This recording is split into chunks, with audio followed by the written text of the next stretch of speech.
Yango is an Aboriginal word meaning step up.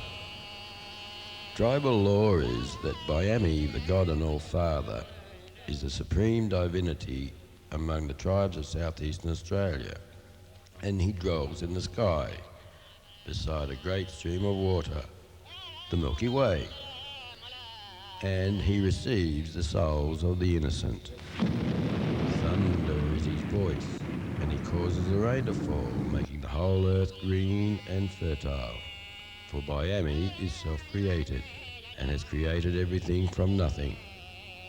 He sees and hears everything. We've been here from the beginning, and the reason why we know this is because we have a father, like the earth is our mother. Well, our father, Biami, is our creator. And our creator spirit, one of the places he stepped down was over here. This mountain you see in the distance called Yango. Now before he stepped down, that mountain was completely round. It wasn't flat top. And he come down, and he stepped down and he made each tribal area. Now he lived with these people for a lot of years. He taught them their language. He taught their own artefacts, showed them their own artefacts and what could be found in that country. He taught them the law, and the law I say as in LORE law, as Aboriginal law. And then he didn't step back up, he went to the next tribal area, and he done that all over again until he done this whole area with all the tribal law, way up to Queensland, across the border, way down south to Victoria, and also went in west out to Broken Hill, and right in there. But when he finished all that, he walked back over onto this mountain, and he stepped back off it to the sky. And when he stepped on it, he made it into a flat top mountain, and that's what you see today, that flat top. Yengo is in a corridor of land in the tribal country of the Darkinjung nation.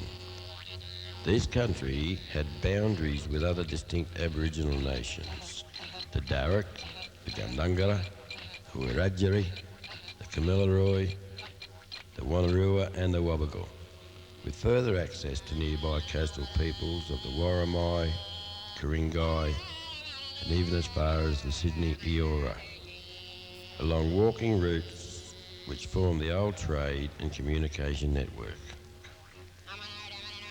These people of the Sandstone country were constantly moving throughout their respective lands. The boundaries were thus continually expanding and contracting. The causes of such pulsations were seasonally based cycles in the weather and food and water supplies, foliage growth and combustibility. On the subject of social organisation and land tenure, in Aboriginal society the basic subsistence unit was the local mob or band, consisting of a collection of families who cooperated in hunting and sharing ownership of the land with large clans of descent groups, of which the mobs are a part. Thus, while the mobs or family subdivisions of the clan were those who habitually occupied and collected food from a given area, their movements were necessarily strictly confined to that area. Each mob had rights to the land of the entire clan. Yengo is like some mysterious and primordial step pyramid. It has a flat top with steep slopes giving way to rounded shoulders, and these in turn to sloping curves connecting the base to its radiating ridges, completely dominating the surrounding countryside so majestically. Therefore, it is little wonder that so many important Aboriginal sites occupy this land. Sacred sites and teaching sites and family shelters are all along the ancient pathways of pilgrimage. All these special places have a panoramic view of Yango. Now here we have simply a cave with hand stencils. The initiated men would have come up here and left their handprints after they went through. Now, you see there's a lot of hands here, a lot of different sizes, which range from young men to older men, large men to small men. So you can see the tribes were made up of all different sized men. It wasn't just like all tall men or all short men. Now as you see, some of the hands are from the wrist to the fingertips. Some of them are from halfway from the forearm. Now from the wrist That simply means that you're a lower in the tribe. You haven't got a lot of knowledge yet. You're still significant because your hand's there, but you've still got a lot of learning. From the wrist, from the forearm down, they're a lot more knowledgeable. These men that have been in the tribe longer, and as they come here to put each fella through, they just simply lengthen their arm, put their hand back where it was and lengthen it. And put. Now the way that it was put on there was with a spray from the mouth. You put your ochre up under your lip, in between the teeth and the lip, and you spray. You never let it go inside of your mouth, because that clay can choke you, cut you straight off like asthma, and it'll kill you. So there was a secret with everything. If you didn't know what you were doing, you could die. You couldn't just come here and put these on. You had to have a special fellow showing you what to do. And most of the time, he wouldn't show you. He'd make you look away while he did it. He'd just put your hand there while he did it. So the secret was always kept and not just blatantly thrown out in the open for everyone to see. Sandstone country was home to a large tribal population for at least 20,000 years, indicated by archaeologists as the oldest of the relatively few radiocarbon dates which have been obtained in the Hunter Valley region. It was and still is, for the people living here today, a very resource-rich country, from the seashores and inlets to the broad rivers and estuaries, to the extensive creek systems dissecting the densely timbered and rugged ridges, to the eroded sandstone plateau. There is a traditional trade route from the Hawkesbury River along the Boree Track, still in use today, that runs from southeast to northwest in the mountain ranges between Kulnurra and Laguna and the Wollombi Brook, which enters the Hunter Valley. It is in this changing environment that caves and wind-swept shelters, cliffs and terraces and broad sandstone platforms abound that house the art sites of the land. The art sites of Yengo country are quite fragile. He said this is very, very important country. This is the most important country in this part of New South Wales. I mean, people talk of a cultural revival, but I don't really think it's a cultural revival. I think it's just that it's become more open and people can see it more now. I mean, before, when I was a kid growing up, you couldn't speak publicly about your culture or your language. You couldn't speak your language because that was against government policy. And if you did, your parents were under a threat that they'll take the kids away. So, but after 1967, when the referendum was held, and we became free Australian citizens and could do what we more or less wanted to do, we started to talk more openly about our culture and our language and what we believe in. So, and it's just from there, I think it's just been a roll-on to a point now where a lot more Aboriginal people who had lost their cultural identity are now starting to come back.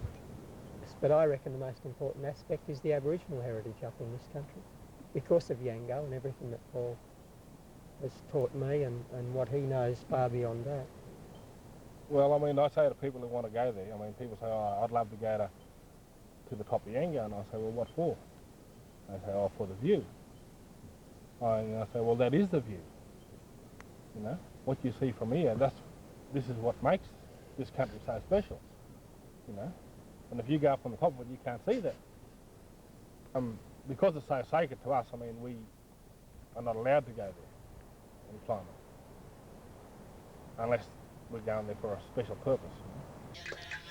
By far the most common things they have found in Yengo are hand stencils in caves and shelters, bird tracks engraved on rock platforms, and axe or spear grooves ground into rocky outcrops in the creek beds.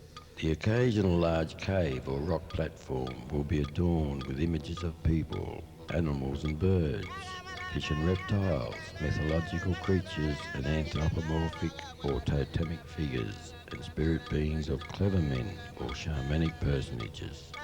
He can fly. His spirit flies. He can get into his spirit and go wherever he likes, this bloke. Never have the trouble of anything, never any troubles. He's gone as far as he can go on this earth.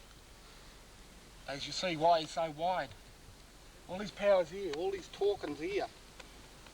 He could talk to you without even opening your mouth. As you see, because that's why he's so fat. He's not fat because he's well fed. Don't get me wrong, he's fat because he's full of knowledge. Knowledge is power. Just like in European society or Western society, the more money you got, the more power you got. Or with Koori culture, the more knowledge you got, the more power you got. Knowledge is your power. And this fella, you can see, he's full of power. In terms of the art itself, the most compelling sight for the Binghai team has been the engravings. As in other parts of Australia, Yango country has both men's and women's sites. Apart from the more public teaching sites and the numerous family caves, sites in the headwaters of the most creeks. But the Binghai Aboriginal site team's fieldwork excludes them from visiting women's sites for obvious reasons. Women's business only. Only women can go there. For while their fieldwork more project has in many senses been a salvation operation to faithfully record what they can. As a result, they are now frequently involved in taking tribal custodians and elders to the men's sites in the training of custodians in fieldwork and recording techniques to use in their own tribal areas, and in introducing young women to the tribal indicators or signposts relevant to women's sites. 25 years ago, archaeologists were saying Aboriginal people have been in Australia for 5,000 years. 15 years ago they were saying 20,000. 10 years they're saying 40,000. Now they're saying 200,000. You know, the oldest landform in the world is in the centre of Australia, 420 billion years old. I mean, no other landform in the world comes anywhere near it. The oldest dinosaur bones have been found in Victoria, 25 million years older than any other dinosaur bone in the rest of the world. So all that does, as far as we're concerned, is prove our theory all along that everything started from here. The oldest landform is here, the oldest dinosaur bones are here, so why not the oldest people? The approach that I take is to educate the local community in Wollombi, like in the Wollombi area. So living out here and spending time with the locals and educating them on Aboriginal culture and tradition and heritage, and letting them take over and look after it. I mean, this is here for everybody. It's not here just for Aboriginal people. It's here for black and white. You know? And as you know, I take a lot of men up the bush at different times, both black and white, and spend a lot of time with them. And they're all locals.